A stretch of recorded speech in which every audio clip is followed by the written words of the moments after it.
All right, Advanced Math 8, continuing on in Unit 3, we've got Lesson 3.3.1. We're going to have multiple methods for solving equations. Okay, we've already seen that there's multiple methods for multiplying. So we saw two different methods where we used the distributive property and we used the area model, and they both work. So it's really up to personal preference which ones you prefer to do. Now for this one, since I got a binomial times a binomial, I would prefer personally to use the area model because this is going to keep track of my like terms a lot better than if I were to just do the distributive property on this one.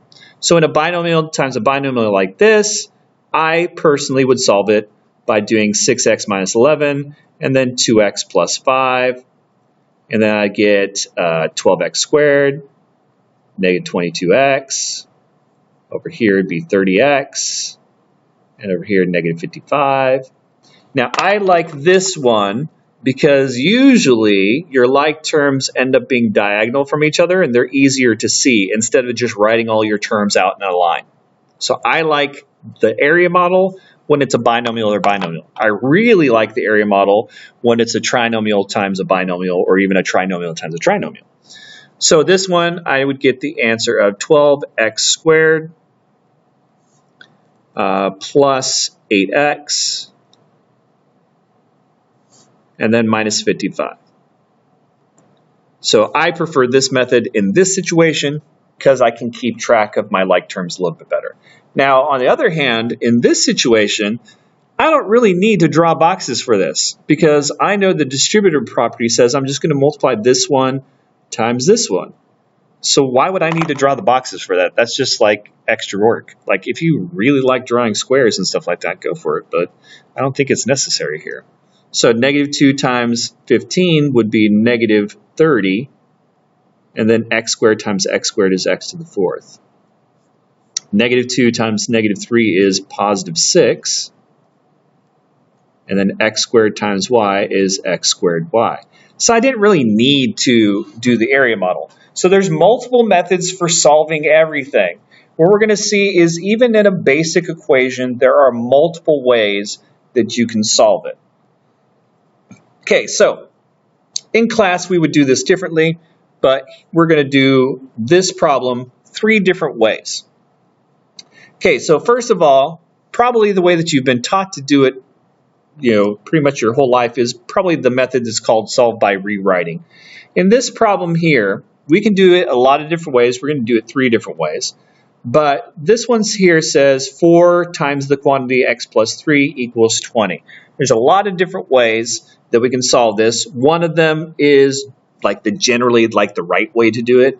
There's no right way for math. But anyways, what we normally say is, okay, if this is 4 times x plus 3 equals 20, I should probably start by distributing.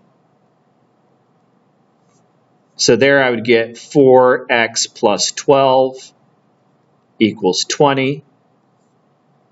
Then I use my subtraction property of equality and subtract 12 from both sides.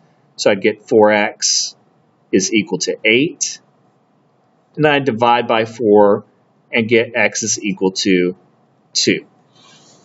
So that is one way to do it. We rewrite the equation. All right?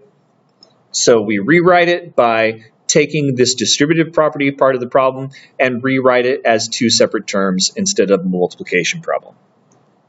Okay, that's only one way to do this. I can do this problem a completely different way. And this one we're going to call solving by undoing. So this is 4 times x plus 3 equals 20.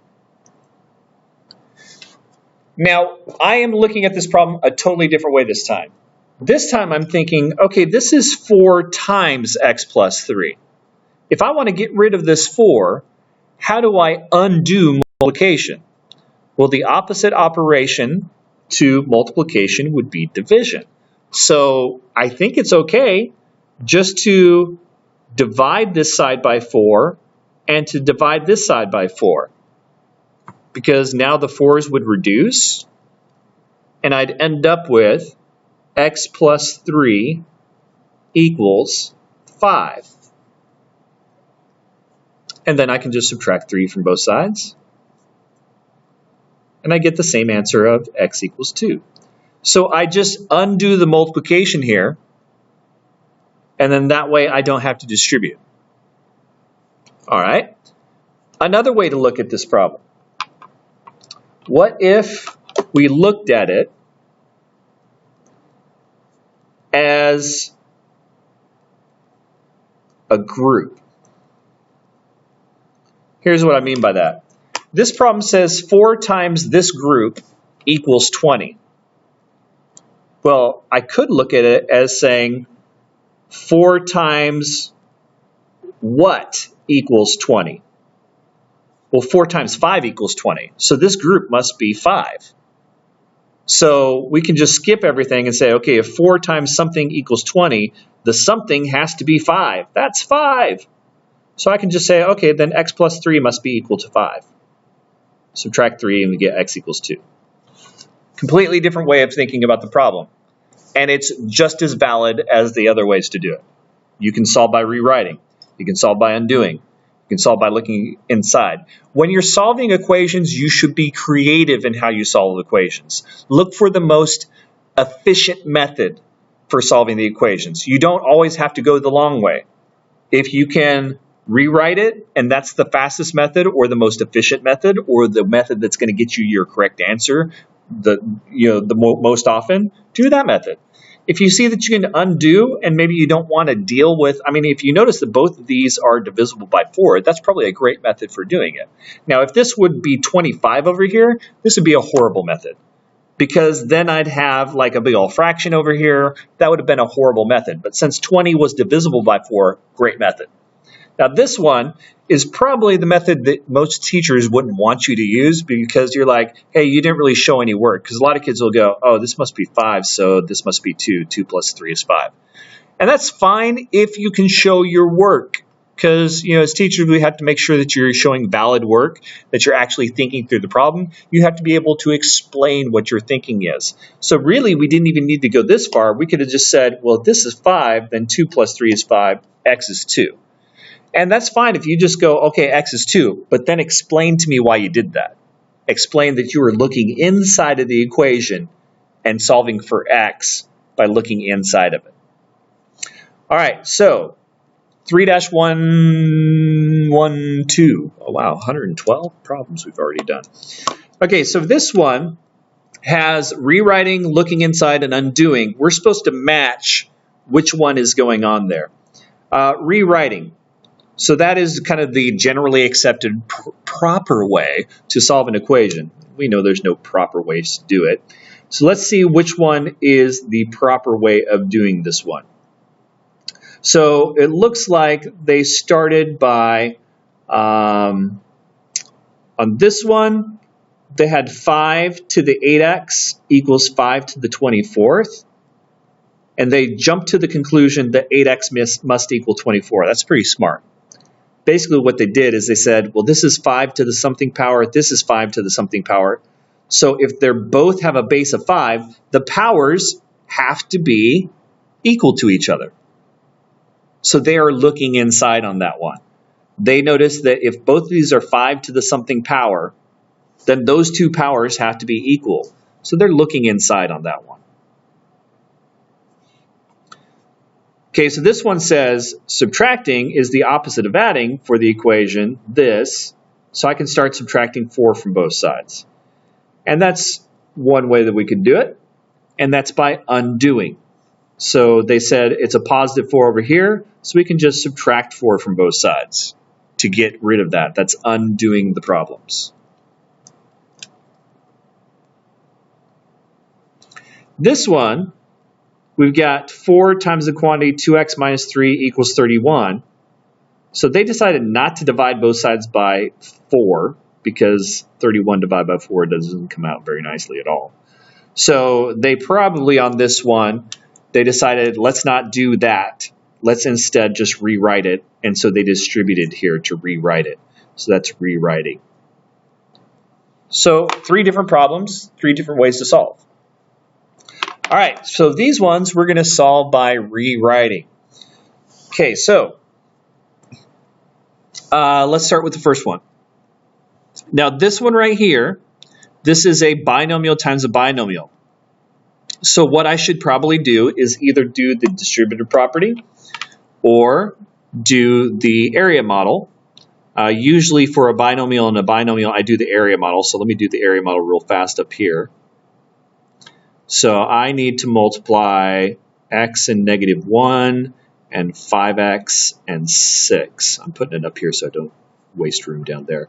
So this is 5x squared, this is -5x, this is 6x, and this is -6.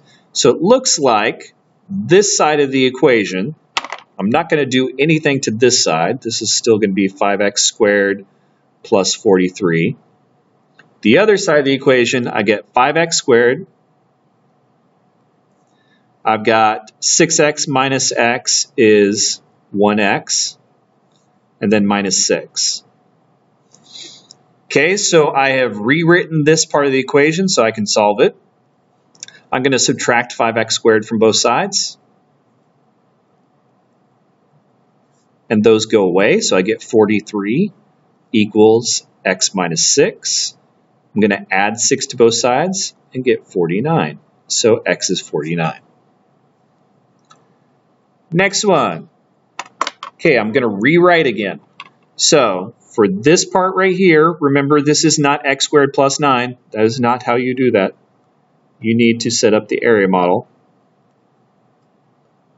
So x plus 3 times x plus 3, because that's what x plus 3 squared means. You get x squared, 3x, 3x, and 9. So this one, when we multiply it all out, should be x squared plus 6x plus 9. On the other side, this is x squared, -3. Now on this one, I'd probably just distribute because this is a monomial times a binomial. So I'm going to distribute there and distribute here. So -3 times 1 is -3. -3 times -x is positive 3x. Okay, and now I can solve it. The x squareds cancel each other. I get 6x plus 9 equals -3 plus 3x. I would subtract 3x from both sides and get 3x plus 9 equals -3.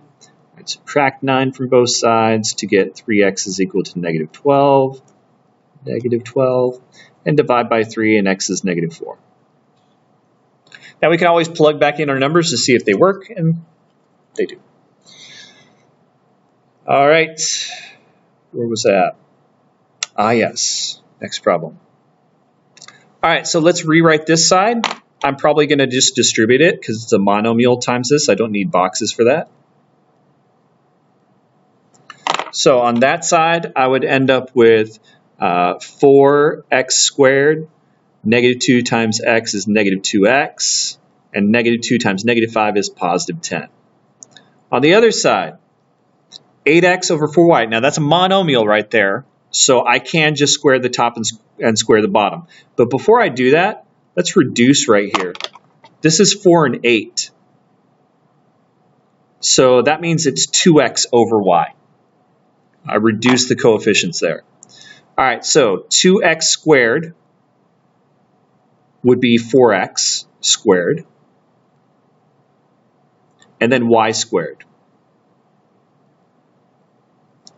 So if you're lost at what I just did, I took that one, reduced it to 2x over y squared, and then I have to square the 2x, so 2x times 2x is 4x squared, and then y times y was the y squared. All right, and then this one, I can rewrite that as y to the second, because remember the, what's it called? Negative exponents in the denominator just means that it belongs in the numerator. Okay, I can multiply these two together, but what I notice is I've got a y squared in the numerator and a y squared in the denominator. They will reduce each other. So I now have the equation 4x squared minus 2x plus 10 equals 4x squared. I will now subtract 4x squared from both sides.